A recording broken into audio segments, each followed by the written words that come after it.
There's a cave deep in the Appalachian Mountains that no one talks about. It doesn't appear on maps, and if you ask the locals, they'll either change the subject or warn you to stay far, far away. I should have listened. I was hiking with my two friends, Sam and Eric, when we stumbled across the entrance. It was a narrow opening, almost hidden by twisted roots and thick vines. The air that seeped from it was warm, unnaturally warm, like the exhale of something living. "That's not normal," Eric muttered. "Probably a hot spring inside," I suggested, but even I didn't believe it. Sam, always the reckless one, decided we had to explore. "Just a quick look," he said, grinning. "Come on, where's your sense of adventure?" We should have left right then. The deeper we went, the worse it got. The walls of the cave weren't stone, at least not entirely. They were damp, ridged, almost organic, like the inside of a throat. The air had a pulsing quality, like we had stepped inside something that was breathing. Then the sounds started. At first, it was a low groan, echoing from the depths. We thought it was the wind, but then we heard something clicking, like bone against bone.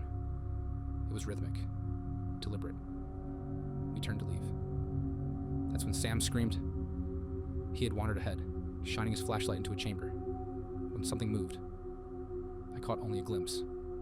Something tall, thin, and wrong. It didn't walk.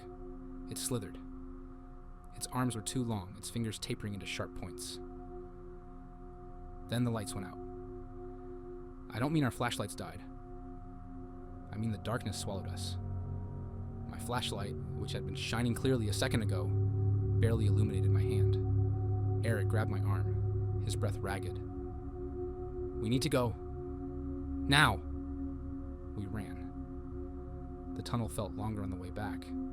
The ground pulsed beneath our feet, and the walls seemed to close in. I heard something behind us, scraping along the pavement. No, not pavement. Flesh. Then Sam screamed again, and this time it was cut short. I turned, and he was gone. Not pulled away, not dragged. Gone. Like the cave had swallowed him whole. Eric and I didn't stop running until we burst out into the forest. The warm, rotting breath of the cave followed us, lingering on our skin. We came back with a search party the next day. The cave was gone, no opening, no signs that it had ever existed. But late at night when the wind is still, I can hear it. A low groan, and the sound of clicking bones. That was 3 months ago.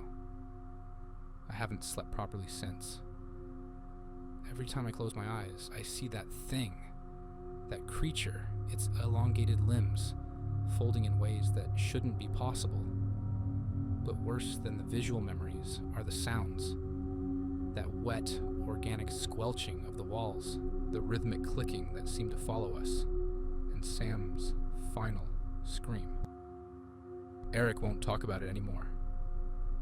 He moved to Arizona last month, said he needed to be somewhere with wide open spaces and clear skies, somewhere without mountains or caves.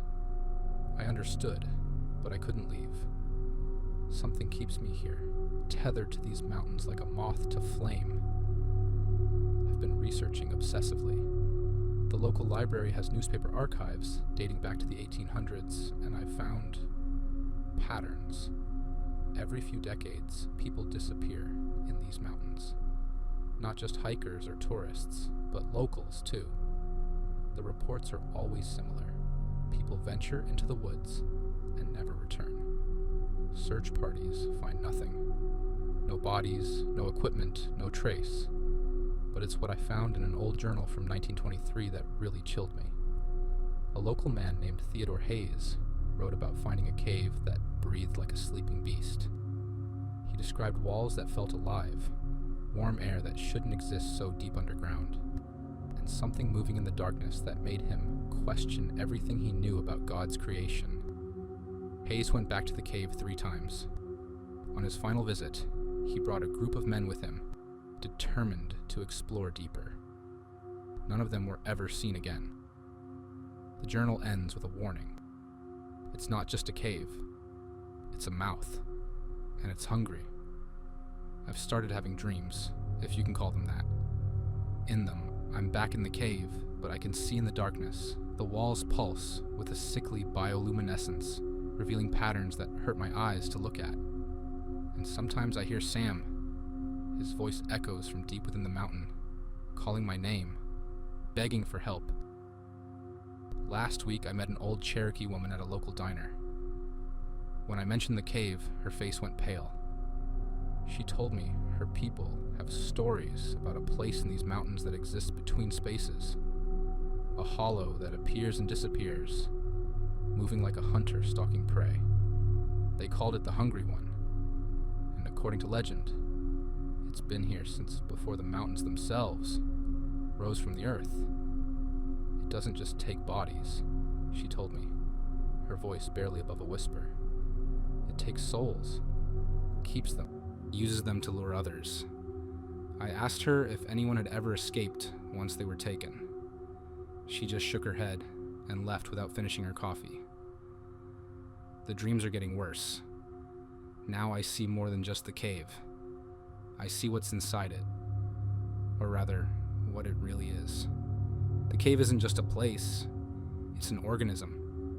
The tunnels are its digestive tract, the chambers its organs, and those clicking sounds. They're its teeth, eternally hungry, eternally searching. But the worst part? I'm starting to think it's not confined to one location. The old woman was right. It moves. I've been tracking unusual disappearances across the Appalachian Range, marking them on a map. When you connect the dots, they form a pattern, like a serpentine path, winding through the mountains, and it's getting closer to populated areas. Yesterday, I found a new opening in the woods behind my house. It wasn't there the day before, I'm sure of it. The air coming from it was warm, carrying that same rotting sweetness I remember. And just before dark, I heard it, the clicking, like bone against bone, rhythmic, deliberate. I know I should run, pack my bags, and follow Eric to Arizona, or anywhere far from these mountains. But I can't, because every night I hear Sam's voice, clearer now. And sometimes in the space between sleeping and waking, I swear I can feel the ground pulse beneath my bed, like a heartbeat. The cave is calling, and God help me, I think I have to answer. I'm writing this down because I need someone to know what happened. If you're reading this, it means I either made it back, or someone found this journal after I didn't. I went back to the cave last night. The opening behind my house had grown wider, like a mouth yawning open.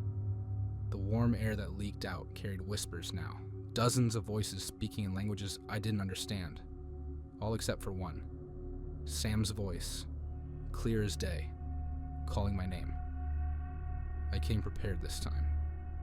2 high-powered flashlights, extra batteries, a rope, and a can of spray paint to mark my path. I also brought something else, an old Cherokee charm the woman from the diner gave me when I told her what I was planning. It won't save you, she said, but it might help you see the truth. The entrance felt different this time. The walls weren't just organic. They were moving, rippling like muscle under skin. My flashlight beam revealed patterns in the tissue, complex geometries that seemed to shift when I wasn't looking directly at them. The air was thick with that pulsing quality I remembered, but now I could feel it in my bones, like my body was trying to synchronize with whatever rhythm governed this place. The clicking started almost immediately, but I was ready for it. I focused on the sound, trying to understand its pattern. It wasn't random. It was a language. The cave was speaking, and somewhere deep in my primitive brain, I was beginning to understand. As I ventured deeper, I discovered something strange. The cave was changing behind me. My spray-painted markers disappeared minutes after I made them, absorbed into the living walls. The tunnel I came through would seal itself shut, forcing me forward, always forward, deeper into the mountain's gut. Then I found the chamber where we lost Sam. It was larger now, or maybe it had always been this size and we just couldn't see it before. The walls here were different, translucent in places, like thin skin held up to light. And behind them, I could see movement, shapes, bodies suspended in some kind of membrane, like insects in amber. That's when I saw him. Sam was there, floating in one of the walls, eyes closed like he was sleeping. But something was wrong. His skin had taken on the same translucent quality as the chamber walls, and I could see things moving inside him. Dark shapes flowing through his veins, rearranging him from the inside out. I called his name. His eyes opened, but they weren't his eyes anymore. They were deeper somehow, endless, like looking into a well that went down forever. He spoke, but not with his voice. It was the voice of the cave itself, speaking through him, using his vocal cords like strings on a puppet. "We've been waiting for you," it said. "We've been waiting for so long." That's when I understood. The cave wasn't just taking people. It was changing them, using them, becoming them. Each person it absorbed became part of its consciousness, another voice in its chorus. And it had been doing this for millennia. Longer. I saw flashes then, memories that weren't mine. I saw the cave when it was young, when the mountains were still new. I saw it feeding, growing, learning. I saw it spread its influence through the rock like roots, creating a network that spanned the entire mountain range. I saw other caves, other openings, all connected to this single, vast organism. The creature I glimpsed during our first visit appeared behind Sam's suspended form. In the better light, I could see it clearly now. It wasn't one thing, but many. A collection of transformed bodies fused together, their limbs elongated and twisted, their features merged and multiplied. It was beautiful in its horror, like a living Hieronymus Bosch painting. It reached for me with too many arms, its fingers tapering into points that looked sharp enough to pierce stone. But when it touched me, it was gentle, almost loving. The Cherokee charm around my neck burned cold, and suddenly, I could see even more. This wasn't just a predator. It was a guardian of something ancient, something that existed before time as we know it. The cave showed me its purpose then. It wasn't just consuming, it was preserving. Each person it took became part of a living archive, their memories and experiences added to a vast collective consciousness that stretched back to the dawn of humanity. It was a library of souls, a repository of human experience, but it was hungry, always hungry. It needed more memories, more experiences, more consciousness to add to its collection, and it had chosen me to help it feed. Sam's body reached out to me, his skin rippling like water. "Join us," the cave spoke through him. "Become part of something greater." I felt the pull then, an overwhelming desire to give in, to let go, to become part of this ancient, terrible, beautiful thing. The walls pulsed around me in invitation, and I could feel my own skin beginning to change, becoming more translucent, more like them. But the charm burned colder, and I remembered the old woman's words. It doesn't just take bodies, it takes souls. I thought of Eric, safe in Arizona. I thought of all the families who never knew what happened to their loved ones. I thought of Sam, transformed into this thing, this hollow echo of himself. I ran. The cave fought to keep me, the tunnels shifting and closing behind me, the clicking growing to a deafening roar. Hands reached from the walls, some human, some not, trying to grab me, to pull me back. Sam's voice called after me, but it wasn't Sam anymore. It hadn't been Sam for a long time. I don't remember how I got out. I remember running, falling, crawling. I remember the taste of blood in my mouth and the feeling of flesh walls trying to seal around me. When I finally burst out into the night air, the entrance sealed behind me with a sound like a sigh. That was 3 days ago. The opening behind my house is gone now, but I know it's not over. The cave is patient. It can wait. Sometimes, late at night, I still hear the clicking, closer now, like it's coming from inside my walls, or maybe from inside me. The charm the old woman gave me is gone, lost somewhere in the cave's depths. But before I lost it, it showed me one last thing, a vision of the future. I saw the cave growing, spreading, its network of tunnels expanding beneath cities and towns. I saw more people disappearing, becoming part of its ever-growing consciousness.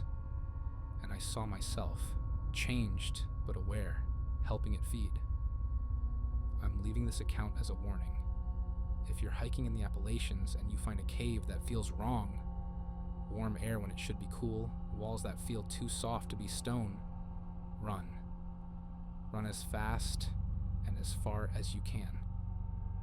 But part of me knows it won't matter. Because the cave is patient and it's growing, and sooner or later, it will find you. And when it does, it will be hungry.